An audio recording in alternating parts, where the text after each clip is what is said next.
ये भाव का ही तो विषय है। भगवान यही कहते हैं, मुझे तुम्हारी सामग्रियां नहीं चाहिए, भाव का भूखा हूं मैं, भाव ही एक सार है, और भाव से मुझको भजे तो भाव से बेड़ा पार है। बस मैं भाव का भूखा हूं, भाव से रीझता हूं। मैं इन बुजुर्गों के आशीर्वाद में, इनकी ममता में, इनके प्रेम में ही रहता हूं। भगवान कहाँ है? भगवान बालक की सरलता में है, भगवान बुजुर्गों के आशीर्वाद में है, भगवान युवाओं की शक्ति में है, भगवान माताओं के वात्सल्य में है, भगवान एक दुखी की आह में है, भगवान किसी भूखे की रोटी में है, भगवान किसी कमजोर के सहारे में है, भगवान तपस्वियों के तप में, योगियों के योग में, ब्राह्मणों के ब्राह्मणत्व में है।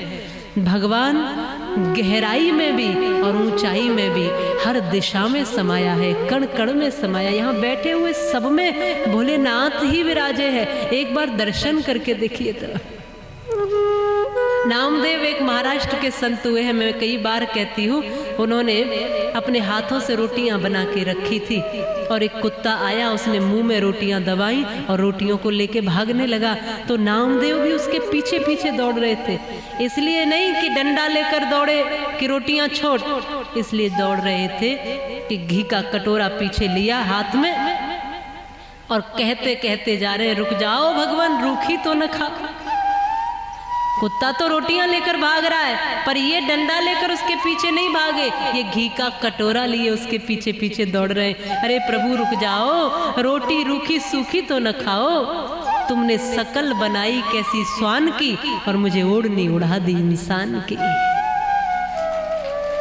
रुक जाओ गोविंद। और उसमें भी दर्शन हो गए। एक बार वैसी दृष्टि जिसकी बनती है, फिर कोई गैर नहीं रहता। मैंने कुछ लाइनें लिखी थी कि प्रेम प्रेमी की पहचान करा देता है, प्रेम शैतान को इंसान बना देता है, और मंदिर में देखोगे तो वही पत्थर है, पर प्रेम उस पत्थर को भी भगवान बना देता है।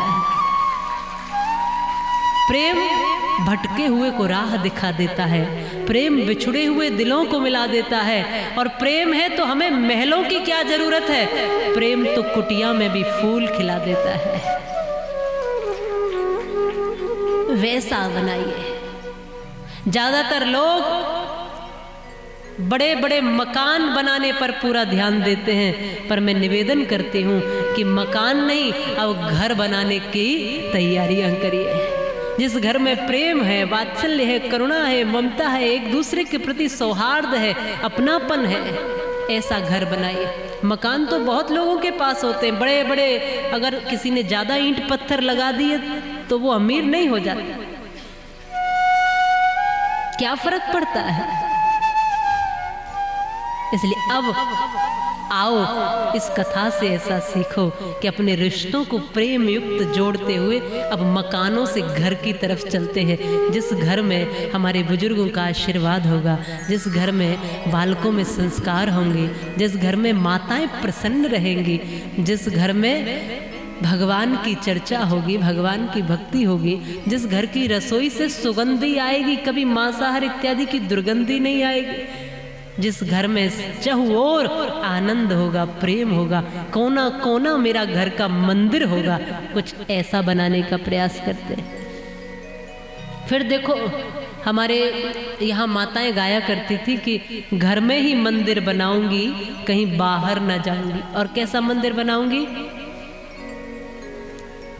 कि ससुर अपने को मैं दशरथ बनाऊंगी और सासू माँ को कौशल्या बनाऊंगी, कहीं बाहर न जाऊंगी।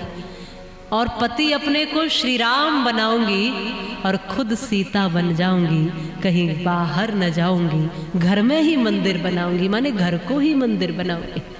वैसा कुछ घर बनाने का प्रयास कीजिए। कल की कथाओं में कुछ कथाएं आएंगी तो माता पार्वती का जीवन देखिए ना, वो महलों की मानो एक तरह से राजकुमारी है, और शिवजी बिल्कुल कैलाश पर रहते।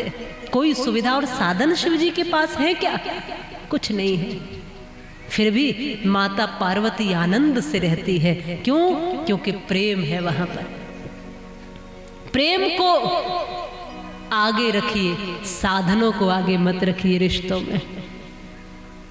और जिसके साथ भी रिश्ता हो, चाहे संसार का और चाहे संसार के पति का, भोलेनाथ का, रिश्ता कोई भी हो, उसमें प्रेम को आगे रखिए, प्रेम को सर्वोपरि रखिए, प्रेम को आगे रखकर जीवन को जियो। देखो कैसा होगा।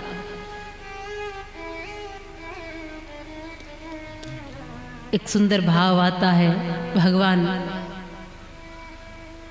ऐसे ही नहीं मिलते हैं। कैसे मिलते हैं? जब उसका स्मरण शुद्ध रूप में होता है।